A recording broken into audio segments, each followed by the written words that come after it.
بسم اللہ الرحمن الرحیم۔ ام المومنین حضرت عائشہ رضی اللہ عنہا فرماتی ہے کہ عرب کے کسی قبیلے میں ایک حبشی لونڈی تھی۔ قبیلہ والوں نے تو اسے آزاد کر دیا تھا، لیکن پھر بھی وہ انہیں لوگوں کے ساتھ رہتی تھی۔ اس نے بتایا کہ ایک دن اس قبیلے کے ایک لڑکی باہر نکلی۔ وہ سرخ رنگ کا ہار پہنے ہوئے تھی۔ اتفاق سے وہ ہار گم ہو گیا۔ اب یا تو اس لڑکی نے اس ہار کو کہیں رکھ دیا تھا اور بھول گئی تھی، یا وہ ہار کہیں گر پڑا تھا۔ جہاں وہ ہار پڑا تھا وہاں سے ایک چیل کا گزر ہوا اور اس نے اس سرخ ہار کو گوشت سمجھ کر چکھ لیا اور لے کر چلی گئی۔ لوگوں نے اس ہار کو بہت تلاش کیا مگر نہ پایا۔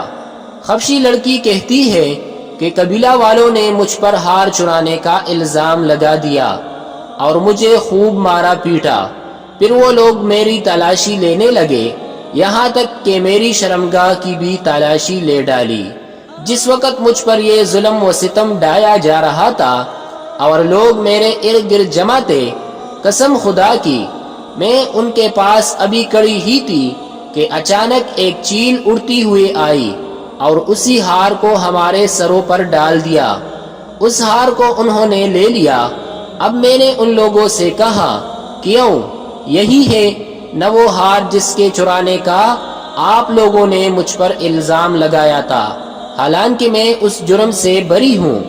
ام المومنین حضرت عائشہ رضی اللہ عنہا فرماتی ہے کہ پھر وہ لڑکی رسول اللہ صلی اللہ علیہ وسلم کی خدمت میں حاضر ہوئی اور مشروب با سلام ہو گئی۔ چونکہ مسجد میں اس لڑکی کا ایک خیمہ یا ایک چھوٹا سا حجرہ تھا، اس لیے وہ اکثر میرے پاس آیا کرتی اور باتیں کیا کرتی تھی۔ وہ جب بھی میرے پاس آتی اور اپنے دل کی بات کہہ کر فارغ ہوتی تو یہ شعر ضرور پڑھتی۔ ترجمہ: حمائل کا دن میرے پروردگار کے عجائب میں سے ہیں۔ اسی دن میرے رب نے مجھے کفر کی بستی سے نجات بخشی۔ ام المومنین حضرت عائشہ رضی اللہ عنہا فرماتی ہیں، ایک دن میں نے اس لڑکی سے پوچھا، کیا وجہ ہے جب بھی تم میرے پاس آ کر بیٹھتی ہو تو یہ شعر ضرور پڑھتی ہو؟ ام المومنین فرماتی ہے کہ میرے پوچھنے پر اس نے مجھے اپنا یہ ہار والا قصہ سنایا۔ فائدہ: اگر آدمی سچا ہو تو اسے اللہ تعالیٰ کی مدد اور تائید غیبی حاصل ہوتی ہے۔ صرف گمان کی بنیاد پر بغیر کسی تفتیش و تحقیق اور ثبوت کے کسی پر چوری وغیرہ کا جھوٹا الزام لگانا سخت گناہ اور شرمندگی کا سبب ہے۔ قرآن پاک نے ایسا کرنے سے منع فرمایا ہے۔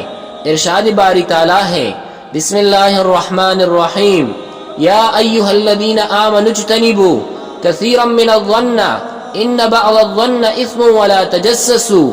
اے ایمان والو، بہت گمانوں سے بچو، بے شک کوئی گمان گناہ ہو جاتا ہے، اور غیب نہ ڈھونڈو۔